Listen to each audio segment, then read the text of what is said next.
Hi there, healers, and welcome to another episode of the Healers Guild. And today you're seeing the first episode that I've actually managed to get around to recording on YouTube. Or indeed, you're hearing it and you can't see it, but if you wanted to, you could go over to the Healers Guild channel on YouTube and see me talking to the camera and get to see me looking straight at you. And I hope you're interested in today's subject, which is something I've been planning to do for a while. But, I felt I wanted to just give myself some time to really organize my thinking about this. And actually, I've ended up writing a bit of a script. So you'll have to bear with me as I sort of dip in and out of this.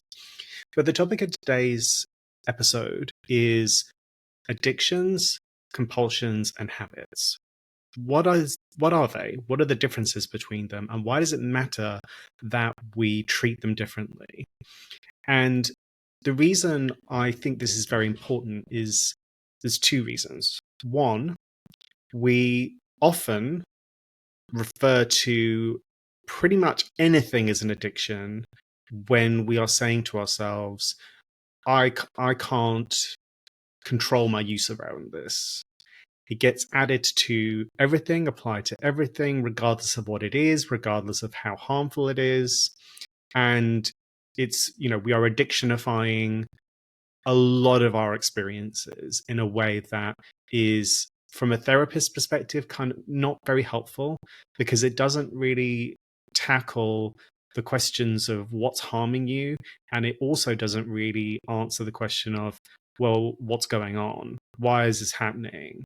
How is this thing that you're doing useful to you? Because if it wasn't, you wouldn't do it.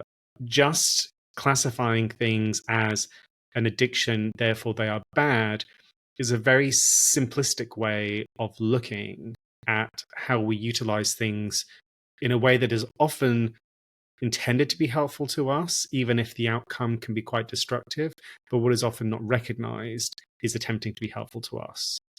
And because we are still using the approach created in the 20th century of the 12-step model, which focuses on the concept of addiction as a disease, you start engaging with something, you become addicted to it, and now your brain has a disease like structure.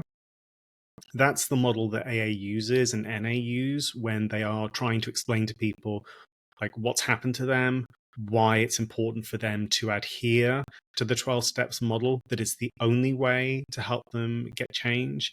And quite simply, in my experience as a therapist, I don't believe this is true. I don't think we have the evidence to say this. And I also don't think that the outcomes that we sometimes focus on are the right ones. So, for example, 12 steps are very, very heavily focused on abstinence. You stop doing what you're doing. And, if it's a substance, then, it's about sobriety, getting your chips, showing that you've been sober for however many days it is. You always know how long it is because that is the bedrock of everything that you do. And you go to meetings. And these meetings are going to help support you, but also keep you engaged with the 12-step program so that you can do all the steps and you can reach a place of continued sobriety. And it's going to help you not fuck up your life in a way that you were seen as doing previously. And I have quite a few issues with this approach, not just the addictifying everything and putting everything into the bucket of addiction, but to the solution of 12 steps as a solution for pretty much everything and anything. And I'm going to talk more about this as I go into it. I'm going to start with what are addictions and compulsions and habits? How are they different from each other? Why does it matter? I'm then going to go into how they are currently helped using treatments like the 12-step program. And then I'm going to go into what I personally think is a better approach, one that is much more rooted in evidence and also looks more broadly at what's going on for someone who is utilizing something that they don't want to, that is either an addiction, a compulsion, or a habit, because something might not be an addiction, but it doesn't matter if it's causing you problems and you don't want to be doing it. We'll get into the technicalities of this a bit later, but really it comes down to, is this something that you don't want to be doing? It's causing you problems. That's really what matters. And just saying stop doing it is simplistic, and also it blocks you potentially from really understanding what is underneath this. Why am I doing this? Why am I doing this and not something else? One thing that I've come to understand in doing therapy with people is the idea that everyone has something. Everyone has a thing or things that appeals to them to soothe or distract. And it's different for each person. And sometimes even between people who have the same thing, it's utilized differently. And just saying that's an addiction, it's an addictive thing, and you need to stop, completely cuts off our curiosity about what actually is going on for somebody. Why are their parts, and I'm using IFS language here, I am an IFS therapist, why are their parts trying to provide this thing to help? How has this become the thing that's useful to them? Why not something else? I wouldn't spend too much time getting into, have you thought about, if you're using alcohol, have you thought about heroin? I wouldn't do that. But I would go into, okay, if you're using alcohol, if alcohol's become the thing that you're really depending on, if it's become an addiction, which, because alcohol can be in a way that some things can't be, how has it reached this point? How are you in this situation? What is your system doing to try to help you? That alcohol is the solution. What could be a potential other solution that your system could give to you if we could get to know the parts, create some self-leadership, start working with your trauma that's created this situation, understanding what it is, and start working with the parts that then say, hey, here, have a drink. Why are they doing that? If we don't ever ask, we're never going to find out. And if we don't actually engage with these parts respectfully and with curiosity, we can't build any kind of relationship with them that's going to lead to meaningful change. If all we're doing is saying, stop doing it, and just clamping down so hard with willpower that we kind of block off that solution, that part is not going to go away. It's always going to be there. And I'm actually watching at the moment a TV show called Loudermilk, which is about a guy who runs a 12-step program. And there's an episode I'm watching where someone talks about, I've got this demon inside me, and as soon as my life gets good, it comes out and shits all over everything. And the Loudermilk responds by saying, see, everyone, this is the disease. This is what we carry. This is what we always have to be vigilant against. It can always come no matter how long you've been sober. And I was sitting there yelling at the television saying, it does not have to be like this. If you are not exploring what's going on for you and how you got here and why you want to use the things that you use, willpower alone is not enough. Yes, I mean, the support of a 12-step program can be useful, and I'm actually going to talk about 12-step programs, my views about them, their efficacy, whether there are alternatives later on. But I want to start up top by saying that, I'm going to set up my position as someone who has worked with people who use substances or processes in ways that weren't good for them and they didn't like. And I've been very clear that I actually don't subscribe to the 12-step program for reasons that I will get into. And what I wanted to give to these people was the sense that you're not powerless, you can change, you've got someone helping you, you've come to me, I'm trying to help you, but what I'm trying to create for you is a sense of power within, something that actually you can connect with, that will create leadership within you so that your parts will stop doing what they have done and will do things differently. And 12 steps don't offer that to people. So I'm just going to be very clear, setting out at the beginning of this podcast, that I'm not an opponent to the 12-step program. I would never say to someone who's going, stop. That's not what I'm saying. I just would try to give to them the notion that there are alternatives to this approach, and there are alternative perspectives that it could be useful for them to explore, so that the support they're getting can be complemented by different ways of doing things and processing what's going on for them, so that they can actually start to explore more openly, why am I doing this? How did I get here? Rather than just clamping down hard with the willpower and saying, one more day at a time, just go to meetings.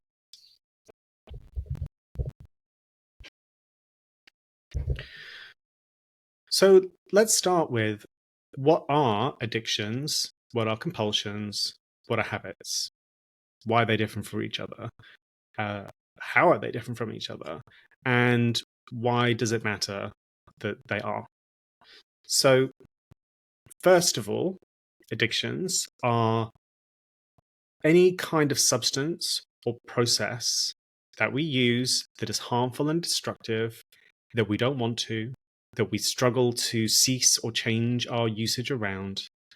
And it has some kind of chemical or neurochemical element to it that makes it either dangerous to change or just very, very challenging to change in a way that others don't.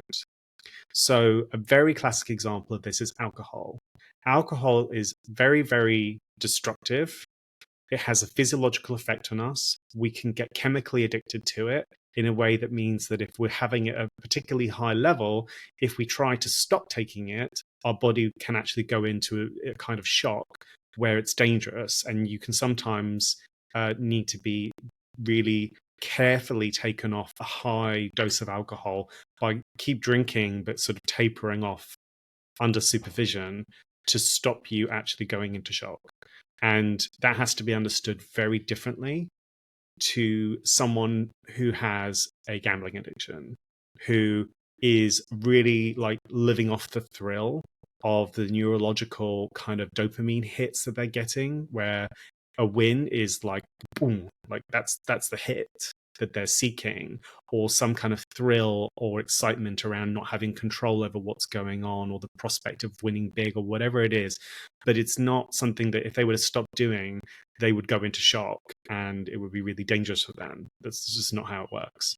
So you can't treat all addictions the same. And actually, something that we can do is we have like studies that have sort of quantitatively set out what things are more or less addictive than other things, because you can quantify that. And also you can have, if you imagine a graph where one axis is addiction and addictiveness, the other is harm, like how harmful is this? Because some things can be, very, very addictive, but they don't necessarily come with the same level of harm as something else. And there are some things that can be quite harmful that aren't really addictive, like drink a bunch of bleach, and that's going to be, if that was something that you did, it wouldn't have an addictive property to it.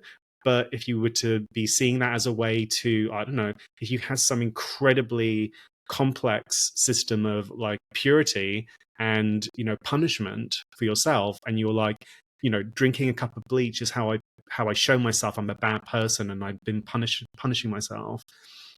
It's not addictive. It's incredibly harmful, actually probably more harmful than alcohol. And that might sound like a really bizarre kind of example. And I think, who's drinking bleach? People can use anything.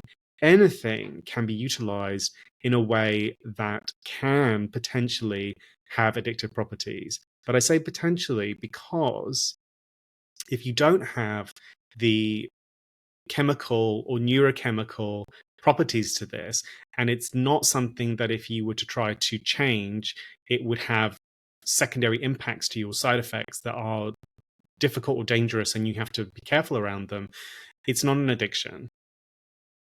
That's actually something that is either a compulsion or it's a habit. And applying the word addiction to anything where we're saying I'm doing it and I can't stop doing it isn't helpful, because it's not giving the due care that people who do have addictions need. And it's also rounding up to a similar level of complexity or difficulty things that actually can be a lot simpler and don't have to have the same level of care.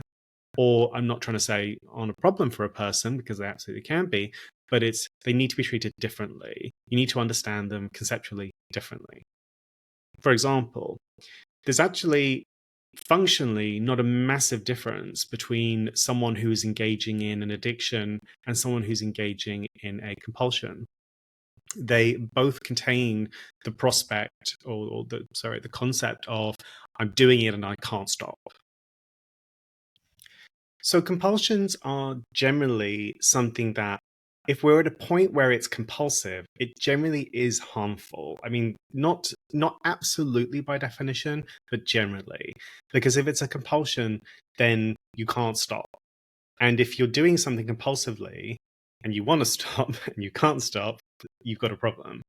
And particularly if what that compulsion has become is something that's then, really detrimental to your well-being or to your relationships with other people.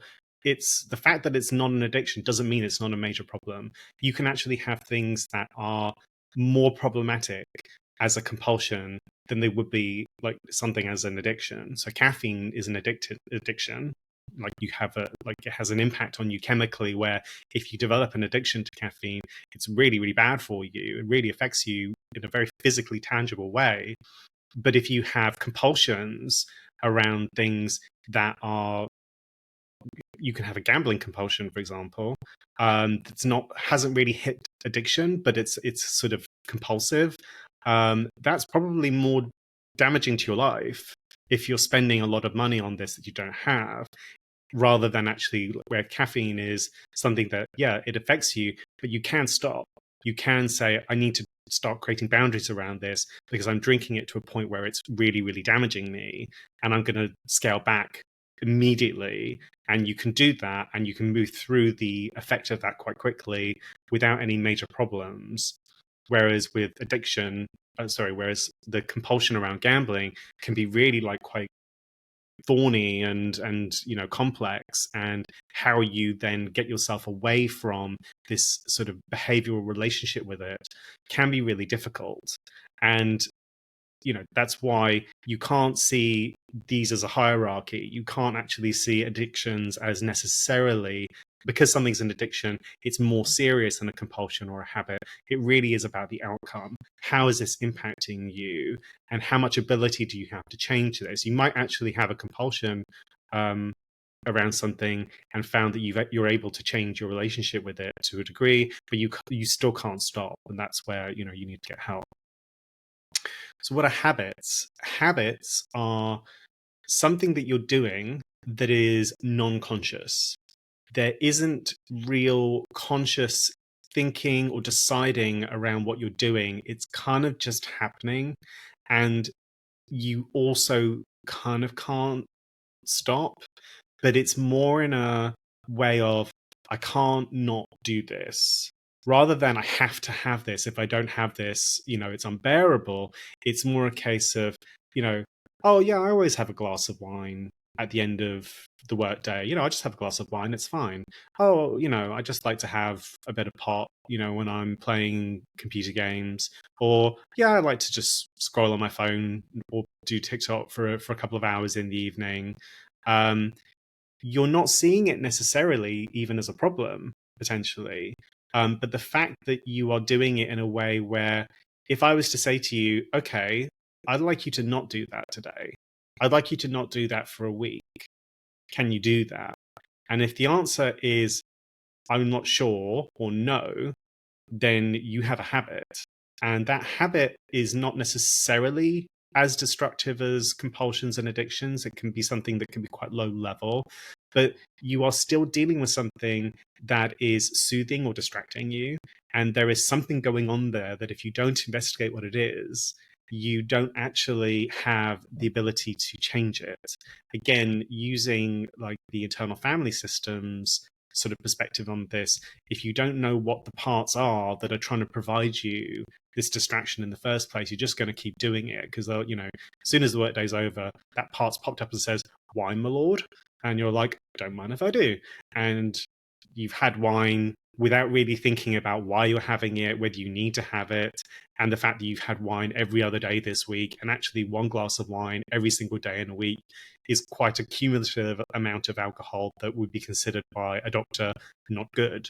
If you're having 365 glasses of wine every year, and probably actually more on the weekends, maybe a bottle on a Friday and a Saturday, even a Sunday, then you have a habit which can potentially be quite destructive. You may not be an addict. You actually may not have an addiction. It might not be to a point where you are so chemically dependent that stopping is like harmful to you, but it is creating an issue for you. Are we in a sort of habit, or are we in a compulsion situation? This is something I would explore with a person through sort of the therapeutic process to really understand this. The classification is less important than it is really trying to help the person see what is going on for them, understanding how this has become the thing that helps them, what it's trying to do, the part of them that's providing it, and could there be an alternative? Because there always is an alternative. If your problem ultimately is, for example, like, I can't be with my feelings, like my feelings are just really uncomfortable and I can't be with them. So the moment I stop working and I stop thinking about work, I'll just have that glass of wine, or two, because then I'm a bit buzzed, I'm a little bit sloshed, not thinking so much, not really thinking about, the things that I don't confront. That's an issue. We need to be able to be with ourselves. We need to be able to just be with what exists. If we can't, and we have to distract ourselves, or we have to soothe, that demonstrates we don't have a sufficient amount of inner leadership that allows us to engage with our feelings in a way that's useful and positive. If they are seen as dangerous or problematic and we're pushing them away with things, then we don't have a good relationship with ourselves, and it creates a wellness problem. Because if your sort of mental, emotional dimension is troubled to the point where you're using things to block it out, well, then you're not, you don't have mental wellness, you don't have emotional wellness. So this is why it's important to understand the difference between these three categories of how we engage with substances or processes, and that there are different ways of understanding how they impact us. And the underlining thing that I would like to say is that it's not about which category they're in that determines how important they are, or how difficult or damaging they are. It's looking at the individual situation and saying to this person, let me help you by exploring with you what's going on, and we can understand that together, and then we can come to some understanding of how we can change things.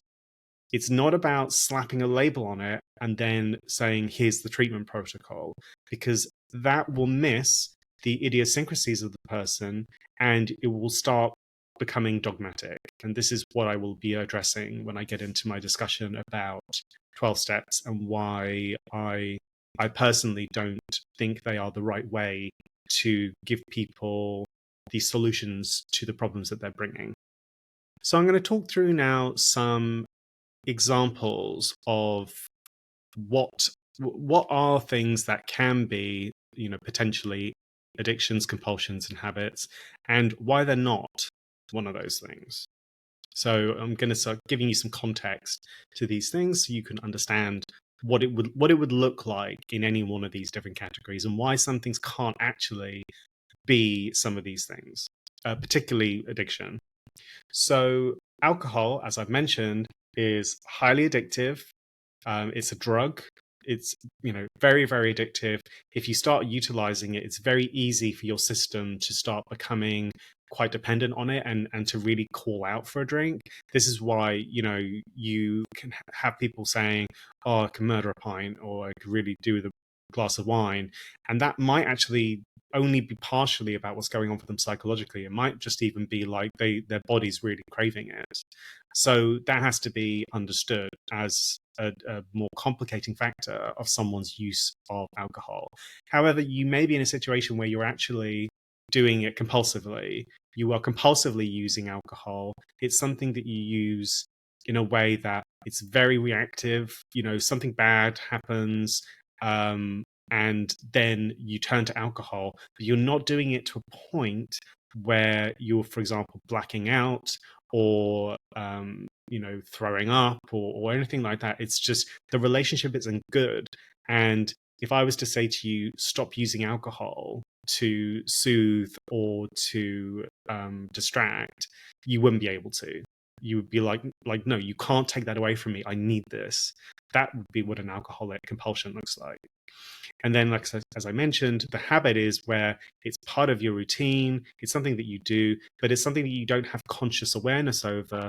And also, it's probably papering over something that you're not looking at. You don't probably want to look at. But again, this is all outside of your awareness. You're not thinking like, oh, I feel very anxious about things, or I feel very uncomfortable about the way my life is. Um, and I'm therefore going to drink to not think about that or be with that.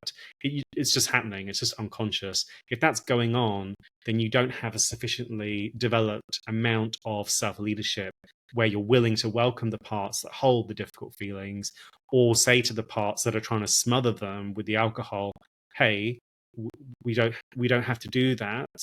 We can do things differently. I'm going to ask you not to do that. And I'm going to decide that we're not going to do that. But I also want you and me to work differently so that you can help me in a way that's not just giving me alcohol, because I'm denying you and suppressing you is not respecting you. So that would be how we would do it through internal family systems, which I'll talk about a little bit later. To give you another example from my little list. So gambling. Gambling can be an addiction. You can have very, very highly complex, in very, very thorny relationship with gambling, where you're actually throwing money away because you're just hooked on the dopamine release that comes. Dopamine is a neurochemical. It's a neurotransmitter that happens in our brains. It's released when we are pursuing something. It's often seen as something that we get from rewards. It's actually more the pursuit of the reward.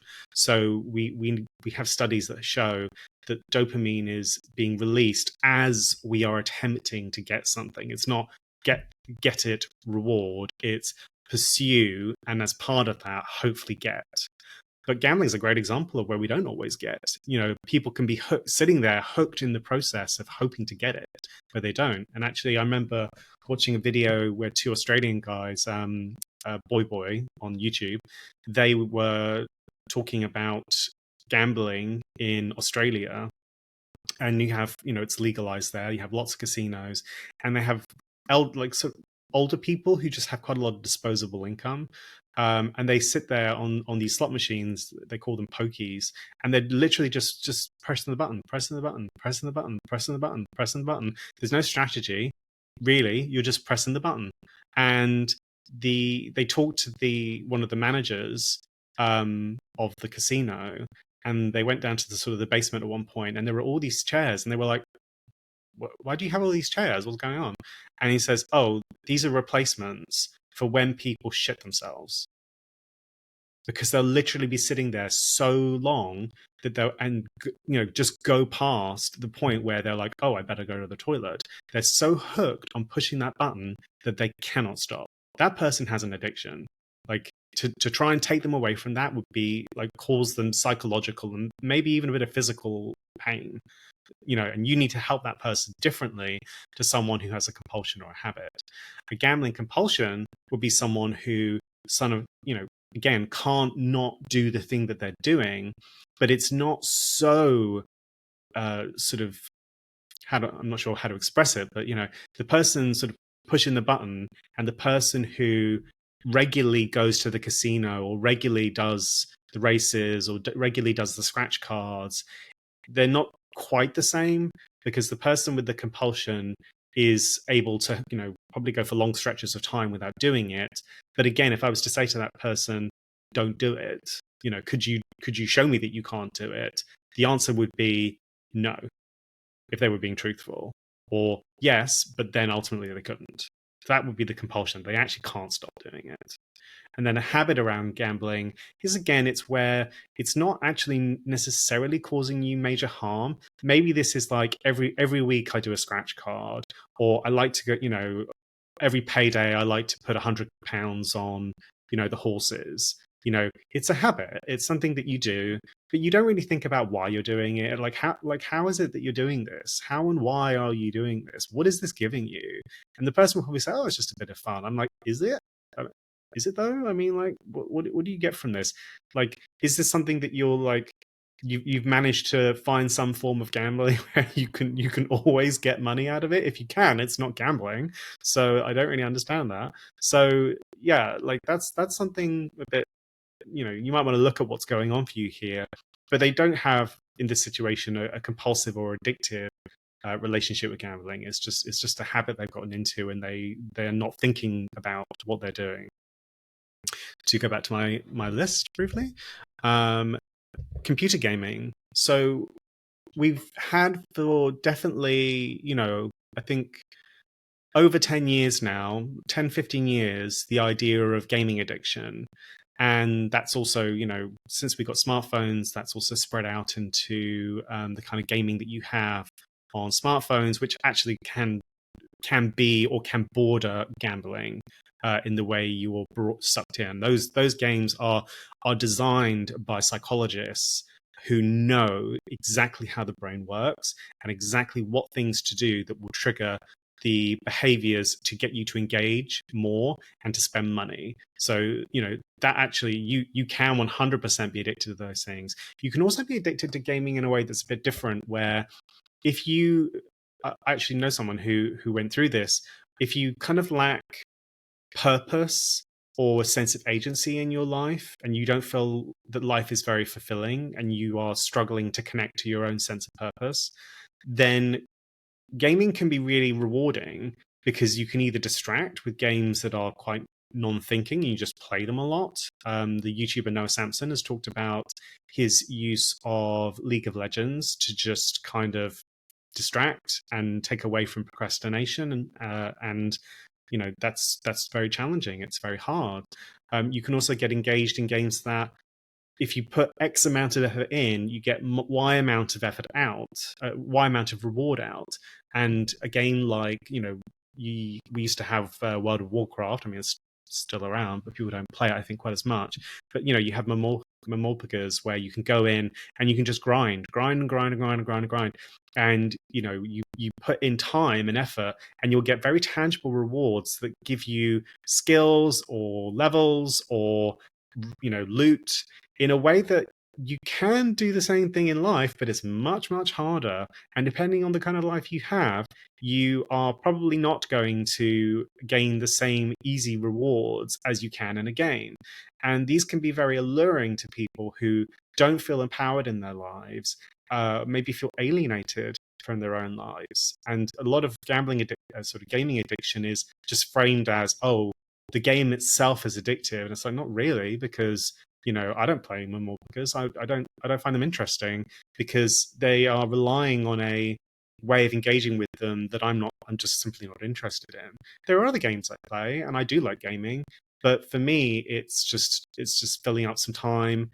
That, it's an enjoyable filling up of time. I could probably describe myself as having a bit of a habit around gaming. But if someone was to say to me, you need to not game anymore and start finding other ways to fill your time, it would be a bit uncomfortable to transition out of that, but I could do it. So I don't have compulsion around it, and I don't have certainly don't have an addiction around it. The compulsion around gaming can definitely be driven, again, by games design, how you're pulled into them, how you're wanting to use them. But that's different to, an addiction where, you're consumed, and actually maybe you're pumping money into it, in a way, like unlocking those Candy Crush boosts or whatever, in a way that is detrimental to you, but you kind of can't stop doing it. And I've described, my own habit around gaming, which is, I wouldn't call it completely non-conscious, but I've been gaming for most of my life, since I was a child. For me, I had a period in school where I didn't really have any friends. School was incredibly challenging for me. I struggled to survive my school experience. Tried to kill myself. It was so bad, and like being at home on my own. My mother was a single parent, didn't have any siblings. I would just spend large amounts of time by myself, and the computer could often give me a way of thinking and challenging myself, and kind of entertaining myself and getting into a flow state that was just very nice, and I really liked it. I used to play city building games, well, still do city building games, strategy games that kind of make you think, less, or adventure games that had stories, or RPGs that had stories, less shooting things. I wasn't really a console person; that never really appealed to me. And I still do like those sorts of games. I see them as kind of like, mental gymnastics, sort of mental working out. That's how I see them, and they have actually helped develop my ability to think and operate strategically. I definitely saw that. Oh my god, when I worked in the civil service, where you would have people engaging with policies or sort of projects in a way that was clearly very non-strategic. They couldn't think strategically, and they could only think in terms of tasks. They couldn't actually see bigger picture. They couldn't see how things interrelated to other things. Yeah, I gained from that. So I wouldn't call it harmful, even though there were times where I spent a lot of time on the computer because I was just so brutally unhappy and I had literally nothing else to do. So next thing on my list is sex. I'm going to say something very important around this one. So particularly in the United States, less so in Europe, there is the idea of sex addiction. And straight up, sex addiction is not a real thing. And why is that? Because sex does not have within it the characteristics that you need for it to be an addiction. You can have compulsion around sex. You can have a habit around sex. You can have a terrible relationship with sex. It can be something that you use in a way that's not good for you, even is very destructive for you, but it cannot be an addiction. And the whole framework of sex addiction has been created by religious groups who come from a position that sex is ultimately only ever good in a stable marriage, and anything other than that is automatically bad. And to desire it, especially to desire it at a high level, high frequency, that then is turned into an addiction. And it has become a very big business selling sex addiction therapy to people, selling sex addiction accreditation to therapists and re-accreditation to therapists. It's massive. And it's also very convenient for a lot of people who do things sexually which may be compulsive or maybe a habit, and or might actually not be. If you have someone who just is cheating on their partner and then says, "Oh, I'm a sex addict. I've hit rock bottom and I'm in treatment and I'm going to groups and finally I realize that I'm an addict." And I'm like, "Bullshit, you are. You want an out. You want someone to validate your choices. And no, you made a decision to do this. You weren't compelled to do this." Like, great example, Tiger Woods, cheated on his wife like so many times. And sure, I understand. You're a guy and you have power and you're attractive and people want to have sex with you. And why not? Did he negotiate an open relationship with his partner? Did he ethically discuss this with her and say, "This is what I want to do. Is this okay for you?" No, he didn't do that. And therefore, he was a serial cheater. And to give him the title of sex addict, to absolve him of his own choices, I think is just base. It's absolutely base. And it's not helpful to people to understand their own relationship with sex, to, especially when it becomes a problem for them, to just say, "Oh, well, you're an addict and you can't help yourself. Here, pay me and I'll give you the answer to this." No. How about you pay me who's much more interested in not pathologizing your relationship with sex and wants instead to understand what's going on here and why are you doing this.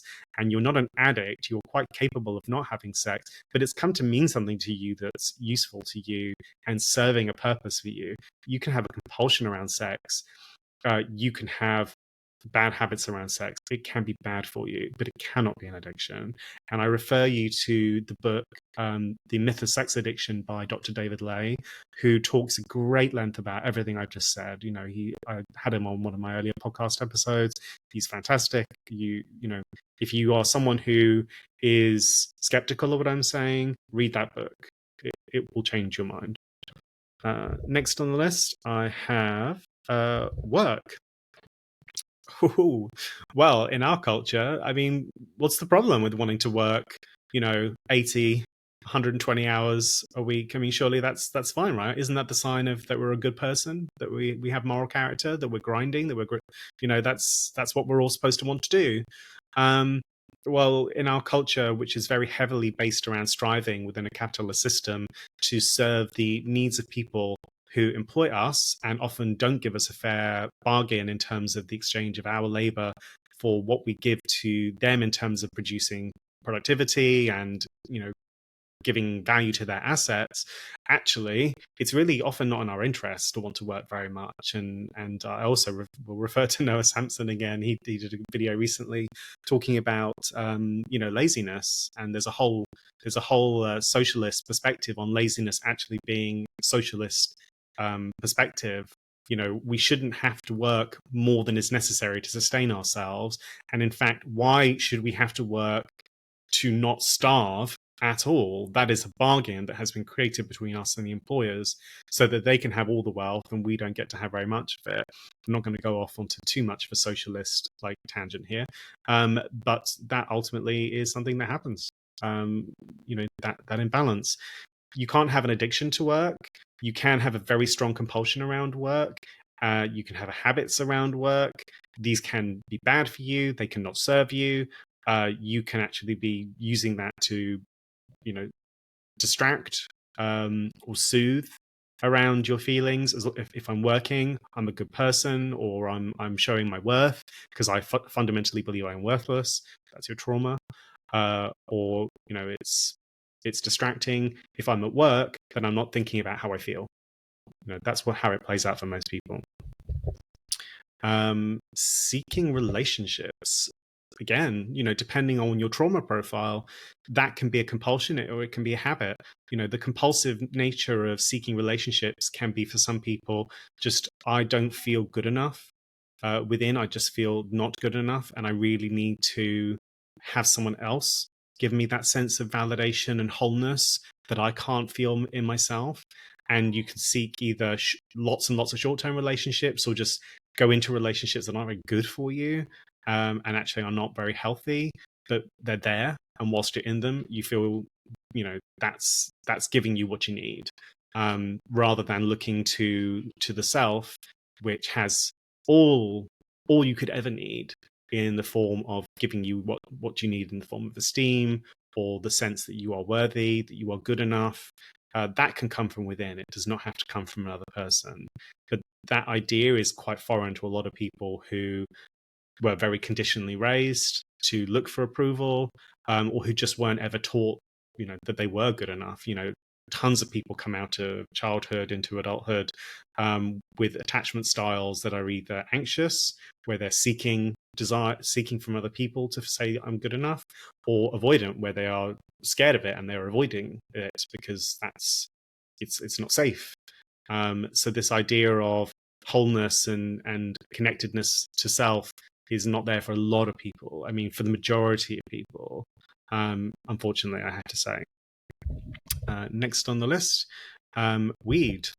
I'm going to say this one in particular because weed can be put into the bucket of addiction, but actually the research shows that you can't be addicted to it. It doesn't have any kind of chemical profile that is addictive. If you had someone who was smoking all the time and that was their life, and then you just took it away from them and restrained them from having it somehow, it wouldn't hurt them. It would take them a few days before the weed's kind of gone out of their system, but it's not going to impact them in the way that coming off alcohol would, or coming off cigarettes would. So it doesn't have the same properties that it needs to have to be an addiction. Can be a compulsion, can be a habit. What that looks for people can be quite different. It varies very much on the individual. Weed is actually, funnily enough, if you look at the harm addictiveness charts, it's right at the bottom. Yet it is still in the same group of narcotic drugs like heroin, crack, um, things that we know have the chance to kill you, or can become so addictive that they can really destroy your life. And actually, like, one thing we don't talk about, I'm not making the case for it. I just want to point out that we typically associate things like heroin's quite a good one. Heroin is something that you can actually have a functional life having.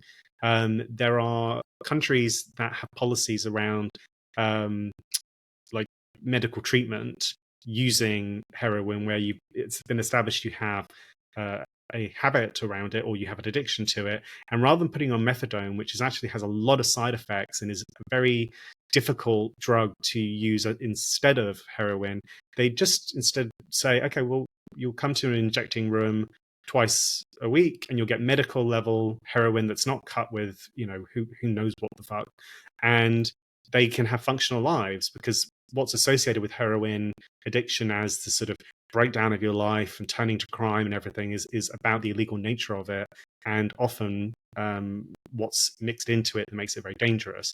So even when there are addictions to things, I wasn't going to include heroin, but now I've said it, I'm saying it. Even when things can be addictive, they can actually be, the harm can be ameliorated depending on how they're treated. And I think it's important to acknowledge that. I mean, please don't come for me and say that I'm saying people should use heroin, because I'm not saying that. I think it's something that has such high risk of being dangerous and killing you that it's not something I would ever recommend to anyone to use. But people do use it, and people do get addicted to it, and even come off it and say, oh, actually, I came off it and I didn't have to use the 12-step program like a lot of heroin addicts. I think it's, over time, I remember seeing one study that cited this, that talked about the possibility of doing that, rather than it being, and it's very much seen as once you're addicted, always addicted. And this is just not true. And then finally, and I definitely wanted to include this one, smartphones and social media. We're talking now about smartphone and social media addiction. And here you actually can have an addiction. Why? Again, the dopamine, the neurochemicals, the social media is 100% designed to engage you in a way that lights up your brain and makes you not want to stop. So you can have an addiction to social media or to your phone. I think addiction to your phone is quite challenging if you're not using social media. It's one of the things actually I recommend to clients, is that they get off social media. If they're using it and recreationally, they don't have to use it for their job, I say stop using it. There is actually nothing beneficial from social media. It is designed to make you feel inadequate. It is designed to make you feel ugly. It is designed to make you stare into this thing in a way that benefits the owner, and it will hurt and be corrosive to your sense of well-being. Just don't use it. It's your choice, but I don't see any upside to it, and I'd recommend that you not, for your own well-being. And I'm glad that my clients tend to listen to me on that one. And eventually, I actually had one client who came to me and said, we only even did 6 sessions, but they were really procrastinating, spending tons of time on social media, feeling really worthless as a result, because they're seeing all of these lies about other people and their success. And then they eventually started confronting what was going on for them, what was pushing them to look at all of this stuff that was kind of harming them psychologically, understood what was going on, changed what they were doing. And by the time the 6 sessions were over, they were like, yeah, I feel so much better. I'm so much more productive now, and I'm not using social media anymore. So we actually dealt with the issues that were underpinning it. Of course, you can have compulsions around social media as well, not just necessarily an addiction. You can also have habits around social media where you use it, and maybe it's a distractor or soother. But social media addiction is real.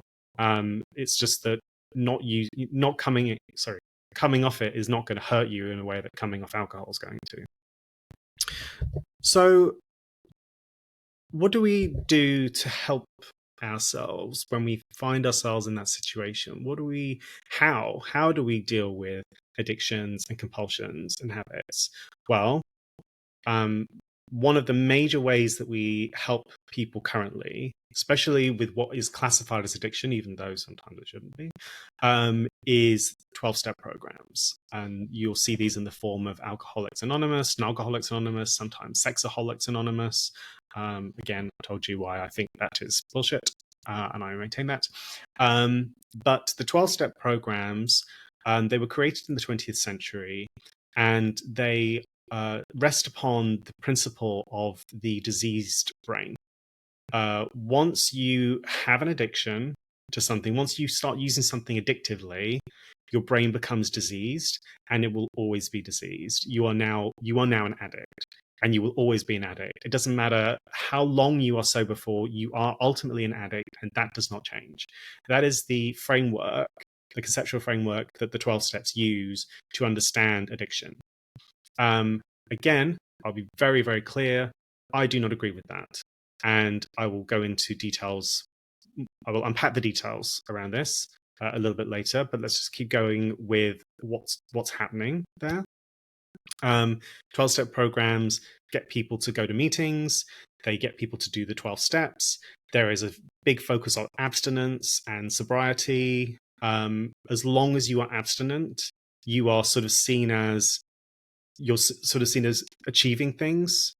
And it's quite possible to go to 12-step programs and engage with them fully and actually not really be dealing with the problems that created your addiction in the first place. And from the 12-step program's perspective, as long as you're coming to meetings and you're getting bigger chips of lengths of sobriety, that's fine for them. You can have some meetings that, bearing in mind that they are not run by mental health professionals, they are run by volunteers who are all part of the program. And it's kind of like, if I'm being uncharitable, I'd say it's the unskilled helping the unskilled. You have people who potentially can actually be very bad at helping people, but they just end up in these positions of leading groups or becoming sponsors to people. That can actually be really bad.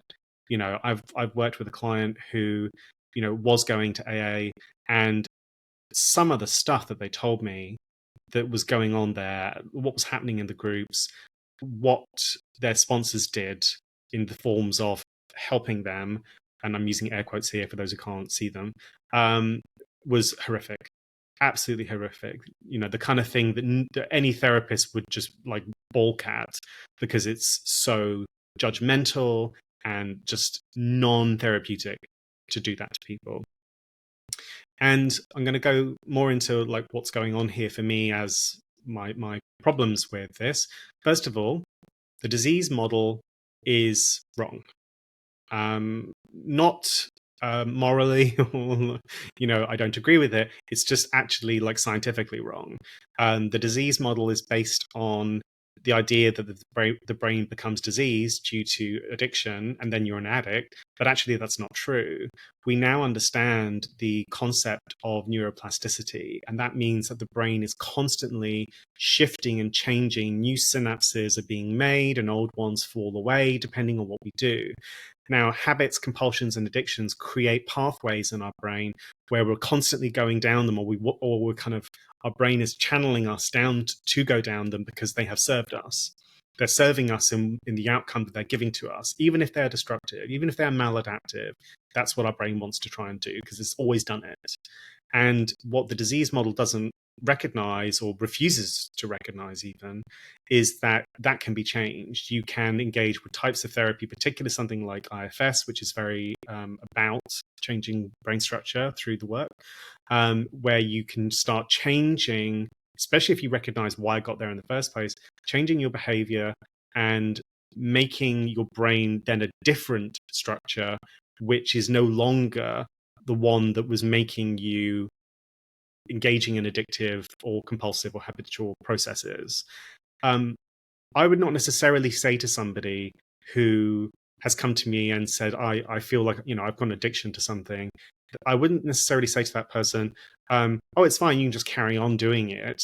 Let's have therapy. I would still probably have a focus on abstinence, or at the very least, see usage of this thing that has been problematic as a kind of barometer of what's going on.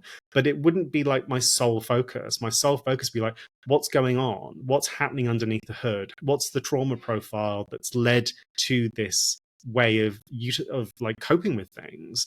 And then we can go through the process of working with the parts, again, being an IFS therapist, to help the parts do it differently. And if the parts then start doing things differently, then you don't necessarily have a negative relationship with whatever it was you were doing. Let's take something like computer gaming. If you have really bad relationship with computer gaming because you're just abnegating, you're losing yourself in the game, you're distracting yourself from the life that you hate, and you feel powerless within and you feel disconnected from, and then you come to therapy and you talk about that, I wouldn't necessarily say to you, you can never play another video game as long as you're alive. What I would say to you is, okay, let's work on this. Let's work on why you don't feel connected to your life, why you don't have a sense of power, why you don't feel, that you have any influence over what's going on for you, that the game's more important than living. That's what I would do. And probably that person over time will reach a point where gaming just won't be so alluring because they'll have more meaningful things in their life. It might still be something that they use in a way that other people would describe as a problem, but it's kind of, there really isn't a very clear, quantitative way of measuring this with someone. It's very complex, and you really have to sometimes it's a matter of saying, this is a less bad outcome than what you were doing, and this is, what we'll accept for now, as we get you to an even better place. So, that's something that is very important to understand, is that change is possible within our brains and change is possible within us. And something that's also extremely important to acknowledge, and this is another reason why I'm very opposed to AA and NA, is that we are not powerless. We have within us the self. The self is able to bring leadership to our system and do ultimately anything we wish to do to change ourselves. It's just how much access to self do we have?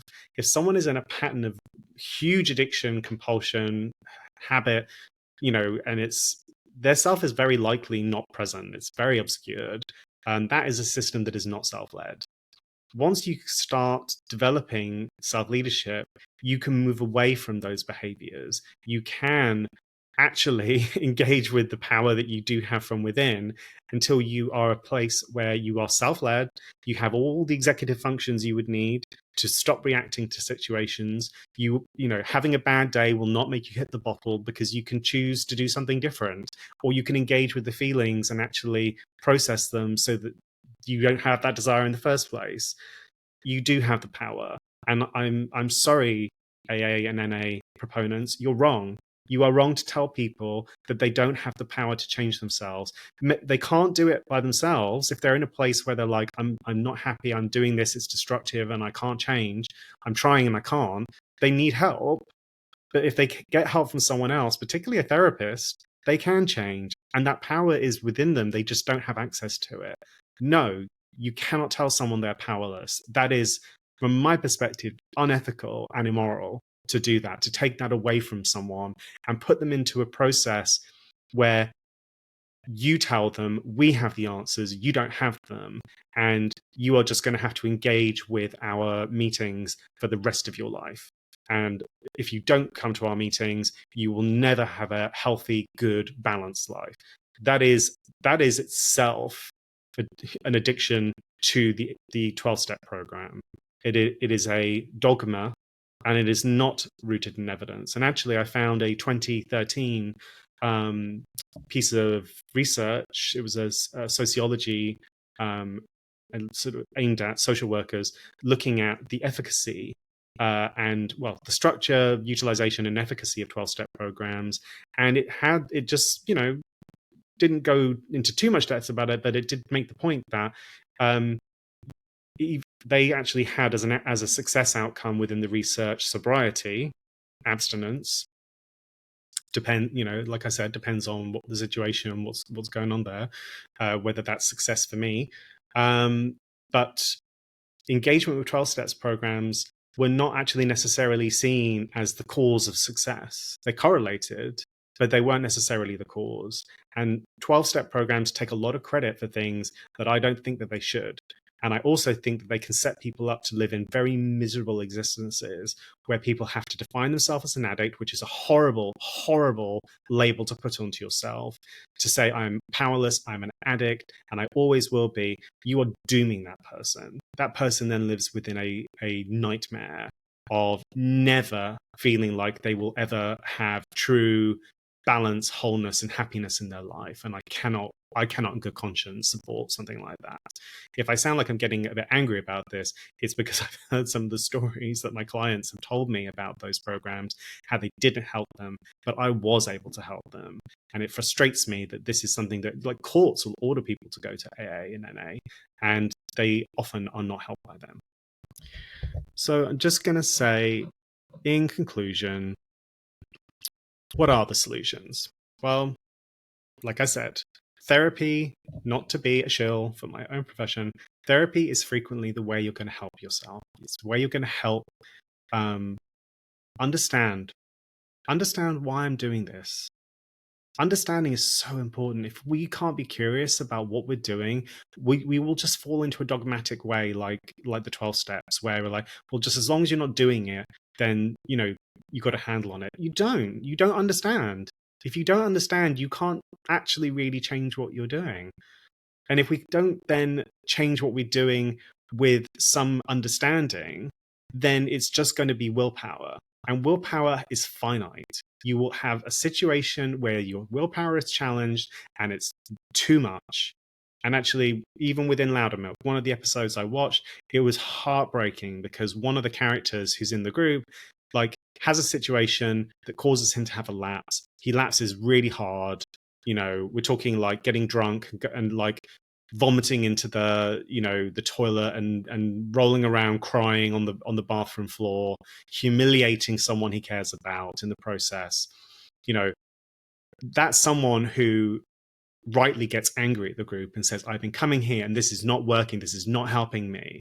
And I don't agree with Loudermilk when he says to him, this is your disease, this is what we're all facing. It's like, no, like, this guy, I've watched this guy in the group, he's clearly got anger issues, he's clearly got self-esteem issues, and no one's ever really addressed that with him. Like, the group just, the group actually is a bit dysfunctional in the way that people interact with each other. So that's not a solution. Therapy is a solution. Someone who's here saying, I'm not judging you and I'm here to help you, and your welfare is the main priority here, and this is confidential, and I care about you.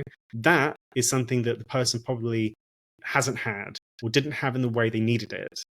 And especially when you use a process like internal family systems, which is systemic, which tries to understand trauma, which tries to understand what parts are doing, which can then connect someone to their own sense of self and their own sense of self-leadership and power, can start to change relationships with their parts so that they don't do what they were doing, that can really lead to change. I've done that with people. I've seen it for myself. Is it anecdotal? Yes, because, I'm dealing with a relatively small number of people. I could do research on it. IFS Institute has done research on the efficacy of their approach with certain things. I don't think they have yet studies with addiction. I'm hoping that they do, because that would be very important. But in conclusion, what I want to say, I think my real takeaway message that I want people to have is, don't let people slap the word addiction onto everything that you do or the things around you. It's not helpful. It's not helpful to understanding what you do. It's not helpful to understanding other people. Understand, what am I addicted to? What do I have a compulsion around? What do I have a habit around? Use this as a point of inquiry, and take that to a therapist who can help you understand what is going on for me. What am I doing? What happened to me in the past that's made me want to do this now? Like, that's going to help you. Sitting in a room full of people who are saying to you, you're powerless to do anything, and just keep coming to me like 4 meetings a week and see yourself as an addict for the rest of your life, that doesn't help you. And I want people to come away from this discussion feeling like there's hope, that in whatever is going on for you can be understood and can be healed and changed, that it's possible. I've done it with people. And also that we can help others too by not engaging in the over addictive narrative that often goes on around us, because that's been the model we've just used so much and has become so embedded into our society. We can be really curious when we're seeing someone doing something destructive. We can say, hey, I want to understand a bit more what goes on for you when you're doing this. What's happening? And be compassionate, be open, be curious, rather than just saying, you're an addict, go to AA, go to NA and sort your shit out. I don't want to deal with this. That is judgmental. It is not compassionate. That is part of why the person is probably self-medicating in the first place. So I want to say thank you to everyone who's watching for my first YouTube. I want to say to people who are listening, you can always go and watch the next one. And of course, be well.